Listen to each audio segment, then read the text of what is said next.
he never looked like he could be hurt ever throughout his whole career. He was always marching forward, walking into big shots, walking through big shots. Then all of a sudden, he's getting wiped out. It almost, to me, was like a no contest last night. It was that bad. He wasn't able to put Zhang in any danger at all. He didn't come out of second gear.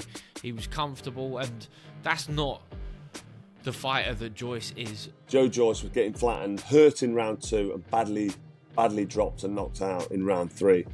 For me, I think that's curtains on his career.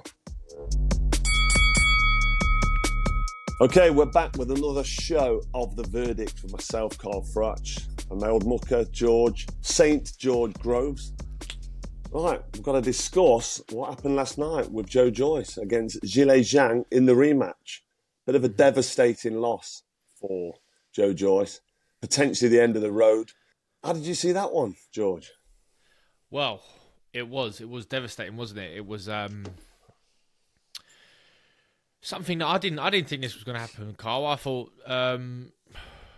maybe I underestimated Zhang now thinking about it, as opposed to overestimated Joyce. He gets wiped out, doesn't he, in the third round? And someone like in Joyce, who you think's got a great chin, he can weather the storm. You know, he brings the intensity, he brings the action. Usually, what do you think's happened before you go on? What do you think's happened to Joyce that his punch resistance has just seemed to have gone? I know Zhang can punch, and we saw it in the first one he got hurt, but he never looked like he could be hurt ever throughout his whole career. He was always marching forward, walking into big shots, walking through big shots. Then all of a sudden, he's getting wiped out. I know the first one was his eye was closing. Yeah. But I don't know, has his punch resistance gone for good? Is it age? Well, maybe. Who knows? You know, like time and time again, it's hard to predict. But he's been in there with big punchers like Daniel Dubois. I know Daniel Dubois was novice at the time, but he's a massive puncher from what we hear, you know, from other heavyweights who have been in the ring with him. Well, two things is that, one, he came in a lot heavier this time, which you sort of think that would help with punch resistance. The heavier you are, the better you absorb a punch. But it'll also slow you down. And he looked slow in that first one, didn't he? He looked far too slow. I was a bit worried. He's put weight on. Okay, he's going to be able to absorb the punishment a little bit more and maybe lean on Zhang. But slowed him down to the point where he was almost, I don't know, I just thought it almost, to me, was like a no contest last night. It was that bad. Yeah. I mean, it was the first round was it was 3 cautious rounds. from Nothing both happened in guys. the first round. They was both standing off like a game of chess, which is great. They was both a bit cautious. But round 2, Zhang caught him with one left cross, buckled him to his knees. He walked back to his corner. You could see he was gone. I don't think we made enough of a fuss of it on the night. He was badly hurt. And then when he came out round 3, it was almost like as soon as the first shot clips him correctly and catches him properly on the chin, I thought, let's see what happens to Joyce. And sure enough, he got clipped with that left cross, and then that right hook clipped him on the chin and crumbled him. I just thought that was always going to happen after that shot in round 2. And following on from what happened in the first fight, because he got wobbled a couple of times, didn't he? I just think that it's a shame for Joyce, and at 39 years old, 38, 39, whatever he is, to now not have the ability to absorb a punch. I don't think there's anywhere he can go now. I really don't. I think this could be the end of the road for him. I agree. I think if the punch resistance has gone at his age, 38, where does he go from here? It's a devastating loss for him. Back-to-back losses against Zhang. Have we been sleeping on this guy? You know, he's 40 years of age. It feels like he's been around for a long time, but he was years into his career before he even stepped up. His first 12 rounder was only a year ago. It came against Hrgovic, and he lost. Tight decision, but he lost. And Hrgovic, you know, yet to prove himself at the top level, but a good fighter, sure. But this might have been his breakout fight, because Joyce, up until this point, you know, he's done well. He's beaten what's been put in front of him, and he showed like tenacity. I thought he was a handful for anyone in the division. You know, when he's got. Well, I thought that a lot of people in the division were swerving him. I didn't think Anthony Joshua or even Tyson Fury, and I think Deontay Wilder's different. He's got a bit of a mindset. I mean, he's a bit of an animal mindset where he's a bit of a killer. Deontay Wilder is really confident with his power, but I don't think any of the other two, especially not Anthony Joshua, I don't think they wanted to fight Joyce. He had to put himself in a mandatory position before he got any chances, and he took his chances, and fair play to him. He jumped in again there with an immediate rematch with Zhang. But yeah, like I said, I think it could be the end of the road for Joyce, and it's sad to see. Before the fight, actually, I thought that Joe Joyce was going to approach it. Bit more head movement. It's hard to teach an old dog new tricks. Bit more head movement. Bit more foot movement in terms of keeping away from Zhang's left cross, which he was doing. He was going sort of moving himself clockwise around the ring, keeping himself out of harm's way. But he wasn't doing anything, was he, with the jab? I thought he'd be a bit more busy with the jab, just poking that jab out, that kind of stiff-looking, cumbersome jab, unlike your jab. Sharp, fast, accurate, on the end of the bugle of the Cobra. Until that right hand lands in round one and flattens me. We're not talking about me and you, are we? Me getting flattened. Let's move on from that. But it's made you smile, though, hasn't it? But I thought Joyce was going to get behind his jab and be a bit busier. He didn't do any of that. And then as soon as he got clipped in round two, for me, that was it, which was proved to be right in round three when he got wiped out. But where does this now leave Joe Joyce? What do you think holds? What does the future hold for him? Is this him finished now at top level? Or do you think he's finished? I mean, you know my opinion on it. Do you think he's finished for good? Yeah, I mean, it's a tough road back, isn't it? At 38, where'd you match him next? He hasn't got to the highest level yet, so a rematch with Daniel Dubois, maybe. Yeah, Dubois sort of makes sense if Dubois wants it. I think that's a risky fight for Dubois. Dubois probably thinks, yeah, I agree. At this point, do I really want this? You know, he's had the loss to Usyk. He's young enough to go away and rebuild. That's the difference that Daniel Dubois has got. He, 25 in the heavyweight division. He's young when he's looking at the guys around him. So I'm not sure with Joyce. I mean, I think that would make sense for Joyce, but at the same time, Dubois is a big puncher, and if you're Dubois, is starting to fade. If you're Dubois, yeah, exactly. Then it's a good chance. If you're Dubois and you've got that blemish on your record, that loss from Joyce, really, you probably want to rectify it. You know, being a former world champion yourself, you know what it's like. You fight somebody, you lose a fight, you jump straight on there. You appealed for the rematch for the Cobra, didn't you? Took yourself out to. Where did you go for that appeal with the RBF? Was it Mexico? I went out to New Jersey. You went out to New Jersey for a bitch and a moan about the Cobra and made them watch the fight and watch that fantastic stoppage by Howard Foster.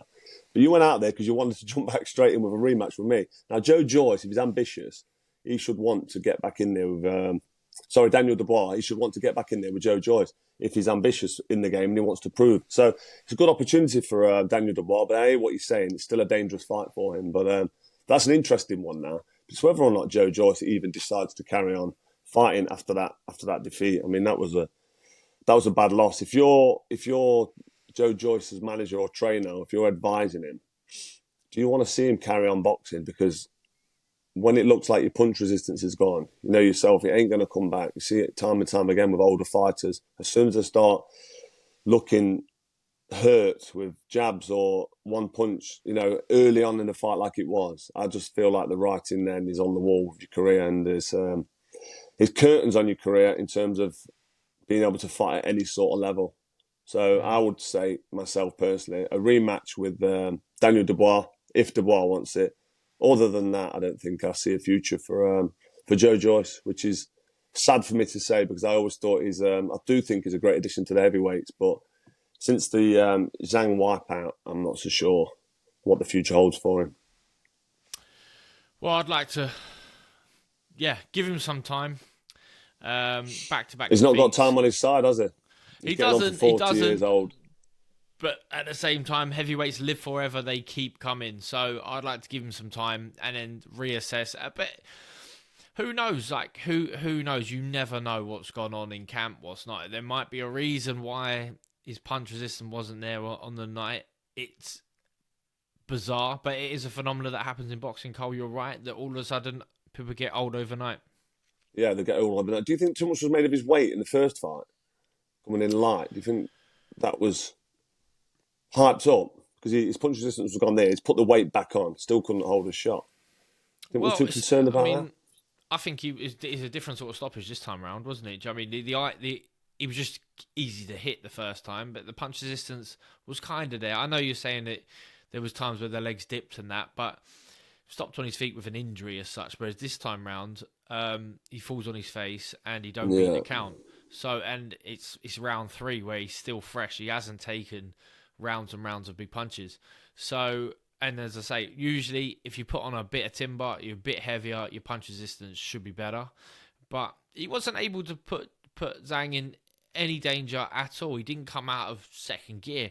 He was comfortable, and that's not the fighter that Joyce is, or Joyce should be. Joyce should be that person who panics you with his intensity, with his work rate, with his pressure fighter. Exactly. So if that's failing him, that's just as concerning as maybe the punch resistance for me. Yeah, I agree. His biggest attribute was the work rate and the toughness, the ability to absorb punches, his fitness, keep moving forward, keep marching forward, like his ring name, the Juggernaut, very fitting because he just keeps coming. Seems like his punch resistance has gone and the work rate wasn't there from the first round, but that might have been just tactically. He was just in a feeling out process, if you like, with Zhang, and taking his time, seeing what was coming back. Obviously, probably protecting that eye from the first fight because old injuries can flare up.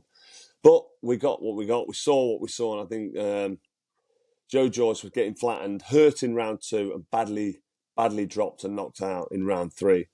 For me, I think that's curtains on his career. If we give some credit to Zhang, what would you like to see from him next? Where does he go? Who does he fight? How far can he go? Listen, I think Zhang's brilliant. I just think, I mean, look at his amateur career. He's performed at every level as an amateur. And he's just so well schooled. He's got such good pedigree. He knows when he's in the ring, he's got good distance and timing. Even though he's 40 years old, he's 40 or 41. He's an old boy. He's long in the tooth, but he's still able to he uses that old wisdom and that experience to dictate the pace, to dominate the distance between his opponent, just get himself out of harm's way without being too far out of range. And he's able to just sneak his feet in little small movements with his feet, which is the amateur experience, get himself into punching range and land that left hand, that backhand cross from the southpaw position. And he can punch. He's a banger. I just wish he was 5, 6, 7 years maybe younger, because if he was like mid to late 30s rather than into his 40s, I'd think he's got a potential real good future. But because of his age, I just think you can't beat Father Time. The clock will catch up with him at some point. And to get hopeful about a fight with Tyson Fury or Anthony Joshua or Oleksandr Usyk, I think it's unrealistic. You'll probably get a bite of the cherry at one of them. And I think the one guy that would jump in with Zhang and be confident he's going to take him out of the 4 top ones would be Deontay Wilder. You know what he's like. He's a road killer. He goes in there believing he's going to hit somebody with that right hand and iron them out. And he usually does. So I think out of the top 4, I think realistically that's the fight that could happen. Do you agree with that? Do you think Deontay Wilder is the fight for Zhang? And they're talking about 200 million people looking at that in China. That would be a massive homecoming for Zhang. Apparently they're all sitting there excited about their guy, Zhang. They're all watching it. And a fight over in China with somebody like Deontay Wilder would be very lucrative. And I think that's the best fight out of the top 4. What do you reckon? It could be pretty good. Definitely pretty good. I'm not sure if Wilder would be up for that, would take that. You know, he's got that puncher's chance, but in there with a big, tall, loose southpaw. Do you not think Wilder fancies that job? Would you honestly say that about I think Wilder? he fancies every job to a certain degree, and sometimes he has to take the fights. But he's on the rebuild still. He jumped in there with Ortiz when no one fancied it. He was the guy that went and in he there. Almost come unstuck. But he didn't let that stop him, did he? He didn't let it stop him. 3 fights with Tyson Fury. I knew he was getting paid well.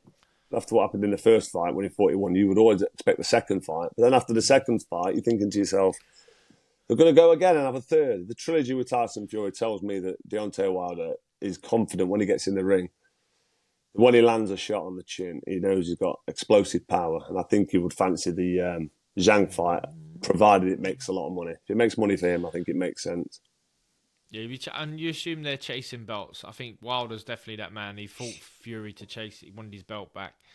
But Zhang is now the WBO interim, which I always get confused, Carl, with the interims now. Does that he could be elevated? Is it if the WBO goes free? Is he just at the back of a long line now for Usyk mandatories? Because apparently Hrgovic is on the scene. You know, the WBA regular belt is up there, so no doubt that was sorted out between Usyk and Dubois, but surely that'll resurface as always. Yeah. So I think he's in the mix. Zhang, and he's in the who needs him club. Big, tall, loose southpaw with no belt. But if he can get himself into a mandatory spot, then maybe he's in for a chance to fight one of the champions. I don't think Fury will fancy him unless he's going to get great money to go to China. These guys want to be settled in Saudi, and maybe that's, by the sounds of it, the way the boxing world's working, it's the only way to make these big fights in the heavyweight division right now. Okay, Carl. Finally, another big fight coming up on the 30th. It's Canelo versus Charlo. How do you see this one playing out? I think it's a great fight. Jermell Charlo against Canelo Alvarez. I think it's a great fight. I really do. And it's up at my old weight division, 168, I believe. Charlo, my biggest concern for him is he's coming up from 154 pounds. I don't think he's going to be big enough to take on somebody like Canelo Alvarez, who we know has been up at 175. I know he's had that loss with Dimitri Bivol up at light heavyweight. I think he realised he can't probably mix it with the big boys. I know he beat Kovalev at 175, but he's come back down to super middle. And I think at this stage of his career, at this age of his career, is heading into his twilight years, Canelo Alvarez. And he's had one hell of a career as well. He's fought everyone, hasn't he? But at super middleweight, I just think he'll be too much. I think he'll be too big and too strong. I've always liked that saying. Too big and too strong for Charlo. I don't think... Charlo's in with a chance. He's a great fighter in his own right, but I just think that he's going to be outweighted here and outmatched with the very experienced, ever so slightly past his best, Canelo. What are your thoughts, Georgie boy? Yeah, I think these Charlo guys have seen something in Canelo that they backed themselves for. I don't think they're chasing a big money fight. Charlo's got all the belts at super welterweight / light middleweight. So. And that is a division that Canelo was in once before. Of course, he's been up as high as light heavyweight, but he's been up as super middleweight for a long time. He's sort of filled into this weight now, but it's lots of whispers, lots of important people, lots of prestigious people in boxing who are backing Charlo for this. So I think we're in for an interesting one. The way that Canelo just came, sort of wiped up everyone in the super middleweight division, just went through, beat champion after champion in 18 months. It was almost like he's unstoppable at that weight, and you got to test him outside of the normal parameters. So in that regard, you're like, a light middleweight coming up, that's bizarre, that will never work. But I wouldn't be surprised, and there are, rumours, or more so, that Canelo's best days are behind him. He's not on the slide, but he's not the force that he once was. I don't think that's unfair to say. I think he is on the slide. I think he is past his best. I don't think that's an unfair observation. How do you see Jermell Charlo approaching this fight? What are his tactics? Surely the speed and the movement. Yeah, exactly. And he's an elite level boxer. He knows the fight game. He's going to have to be fast. You'd imagine Canelo's going to be the stronger guy, the bigger puncher. So you don't want to be lingering, in range, getting caught. But his reflexes and his defensive movements aren't quite as good as they used to be. Canelo, he doesn't pull and dip away in that sort of that Mexican sort of style and fire the shots back as quick. He might roll back the clock and surprise me and surprise a lot of people. But I think, as always, the fight starts with a jab. Lightning fast from Charlo. He's going to want to build on that, and he's going to land his heavy shots. I think he's going to want to stay out of range and land combination punches, get off the centre and just keep trying to outwork Canelo. But I think that's only going to work for so long, because Canelo's not going to... Canelo's a fantastic talent and he's a good boxer. He can fight, box. He can fight up close. But I think after 4, 5, maybe even 6 rounds, if he doesn't catch Charlo, he'll have the strength and the weight and the experience to close the distance with Charlo and just lean on him and use his weight, use his extra strength and muscle. I can't see Charlo putting on that much lean muscle mass up to 168 in this amount of time. He's not a small super welterweight. He's quite a big 154 fighter. He's like historically big for the weight, but he's coming up to super middleweight. I personally think Canelo's going to be too big for him, and he's going to just back him up at a certain stage, mid to late rounds, and probably get the stoppage. But hopefully Charlo makes a fight of it, and if he gets Canelo just slightly past his best, like you've alluded to, there could be a points win in it for him. But one I'm looking forward to, that's for sure. That's it for another episode of The Verdict with myself, Carl the Cobra Froch, and the Saint George Groves. Don't forget to hit subscribe, like, and share this channel. Hit the notification bell so you don't miss anything. And leave your comments below. It's very interesting to know what you're thinking about this channel and get involved yourself.